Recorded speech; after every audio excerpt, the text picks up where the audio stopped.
Like mannequin runs the Democratic House floor for 30 plus years running. He's promising this and he's stealing that. Where can you get that kind of money? He's using your house like his own piggy bank. You ought to know by now. You can pay off your house here in Illinois, but you can never keep up with the taxes. Oh, how it's always been the plan to have a taxpayer pay, no doubt. Not a matter of if anymore, but when. You're moving out. Dan and Amy, good morning. And in our latest Moving Out section, we've got both Will County and Kane County. So we're making our way. We've done South Cook County, North Shore, into Northwest Cook County. We've done DuPage. Kane and Will. Best is to, I think, highlight these in stories. Start in Kane, how about? Sharon Lynn Barron and her husband Ken bought their house in Wayne for $875,000 in 1999. That'd be $1.32 million in constant today's dollars. So you do apples to apples here, real terms. October of last year, they after having the home listed for some time, the price was cut to 1.3. They finally sold the home for $1.18 million on February 1st of this year. So that's $140,000 less than the present day value of what she and her husband originally paid for it. And so it's important to note, 1999. So you're looking at a 20-year horizon. So It's before the top of the market, and now 10 years removed from the bubble, right, bursting. During that 20-year period, they paid $574,000 in property taxes, 50% of the home sale price. How much?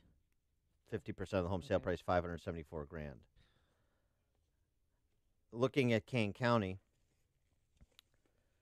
highest effective tax rates as a percentage of home value: Lily Lake and Wayne, 3.65 in Lily Lake, 3.35 in Wayne. Gilbert's 3.16.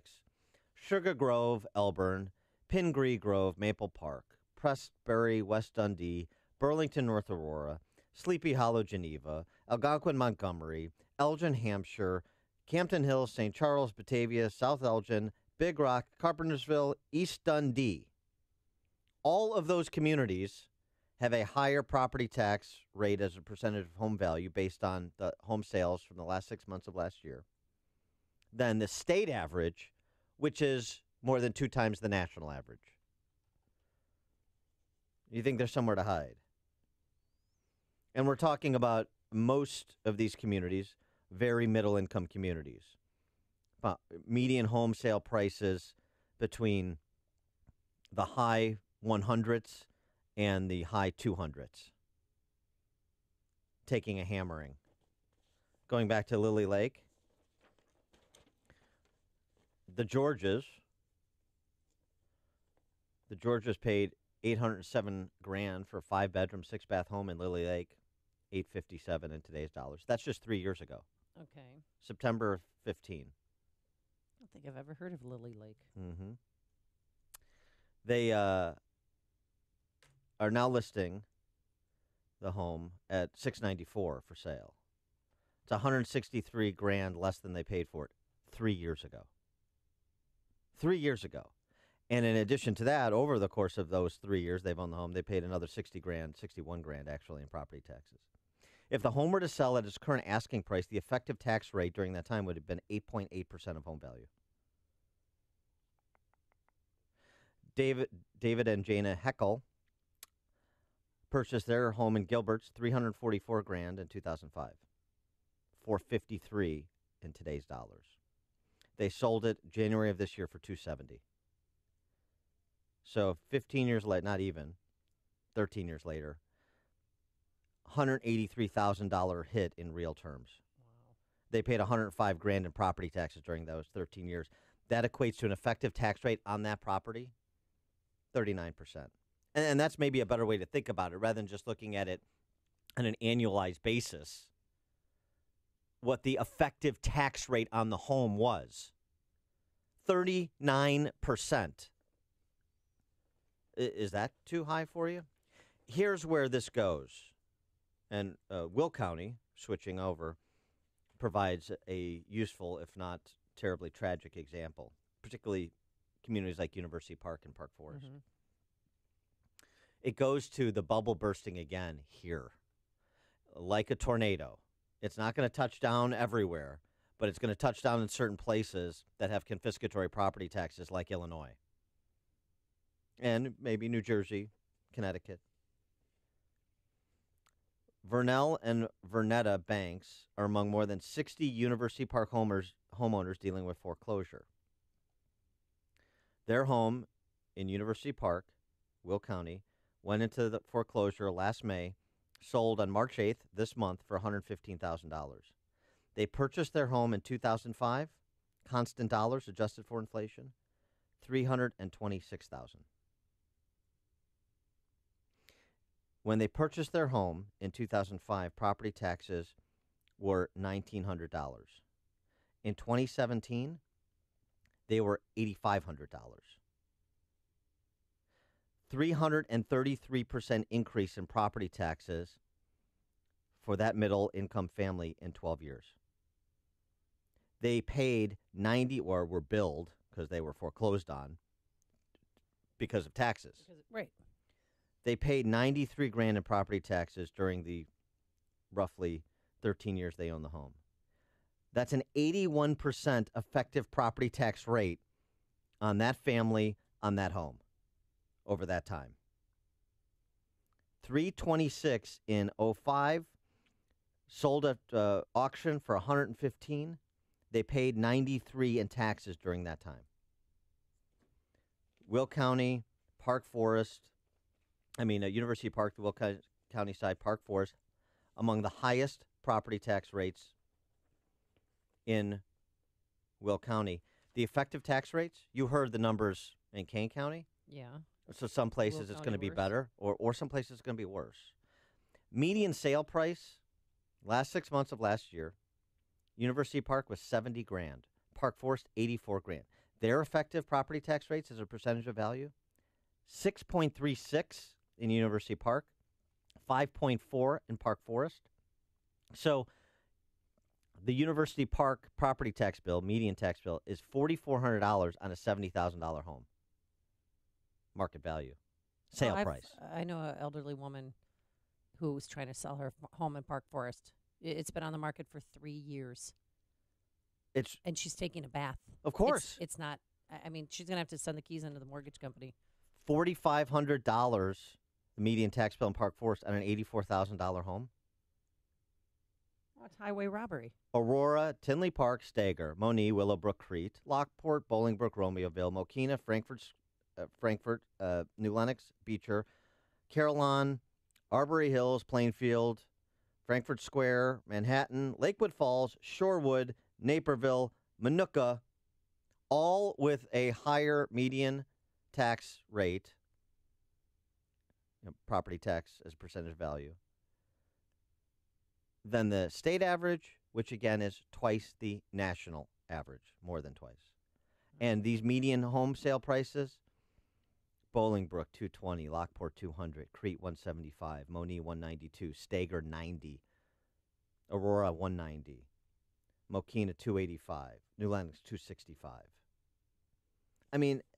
Do you understand that this is where it's going to go, and it's going to hit the least able to weather the hammering first, like the 60 University Park homeowners under foreclosure?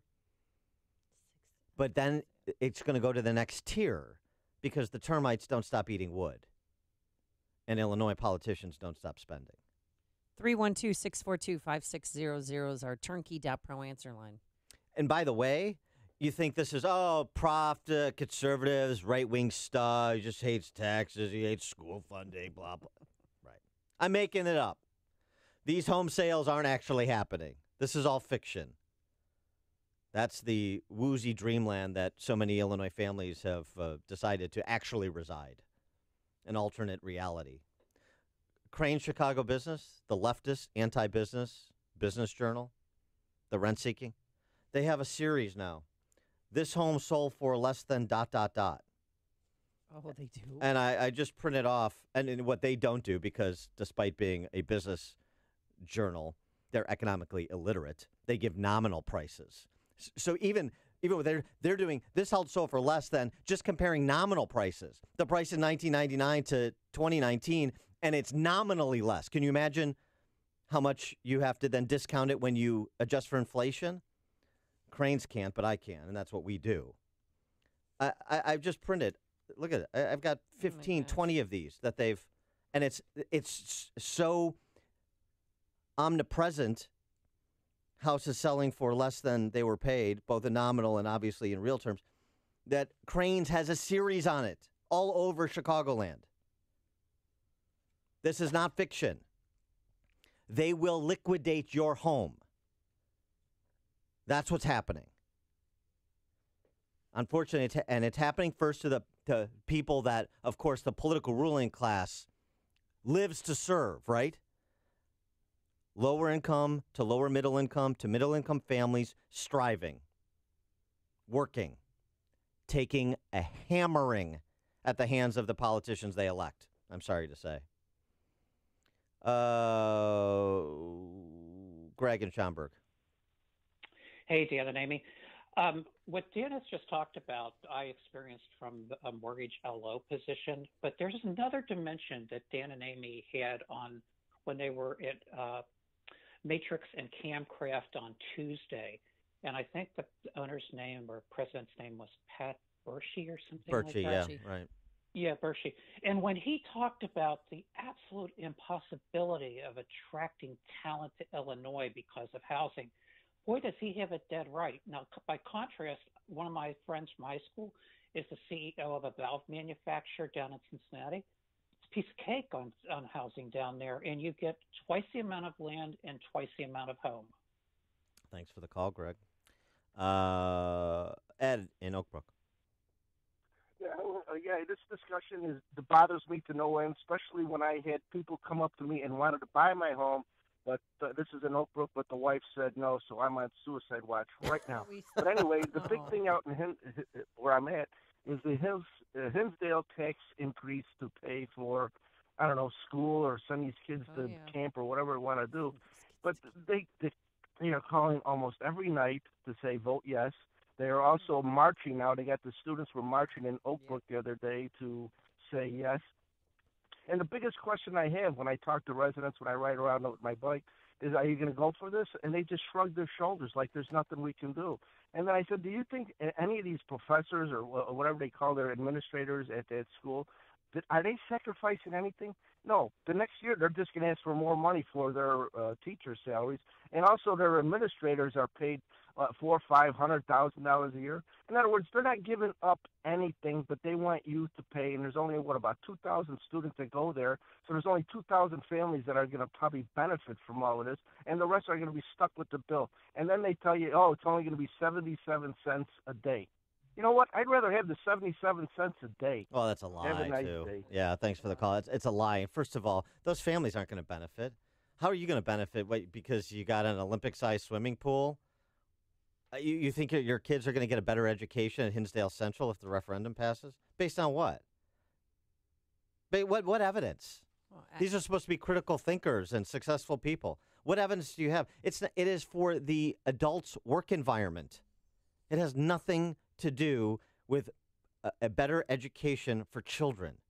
This is beyond absurd. Well, yeah, and the kids are out there. I mean, we have sound bites if you want to be bothered, but they left class to all go vote for this referendum yesterday because life is going to be awful, Dan, if it's not passed. I'm at a club called J. Cal Braid. It's like a leadership club here at Hinsdale Central, and it is on the list for being cut.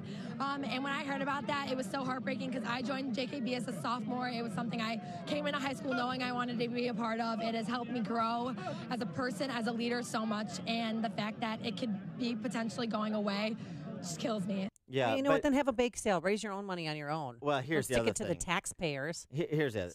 We talked about this with these club cuts that were announced. Okay. Also, connect dots. I'm sorry that she didn't grow enough as a person to be able to connect dots and see what the adults are doing, how they're manipulating her. And I'm sorry her parents apparently can't either. So they're using club cuts to get what they want. It's extortion. It's a hostage situation. You don't think they can come up with the money to fund these relatively inexpensive clubs? They're being played like puppets, and the fact they left school and they went together as a group to go vote.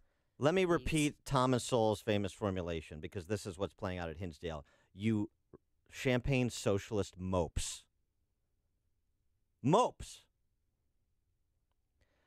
If you had to choose between funding a statue for Benedict Arnold in the Capitol Rotunda or funding a program that provides vaccinations for children, which would you choose?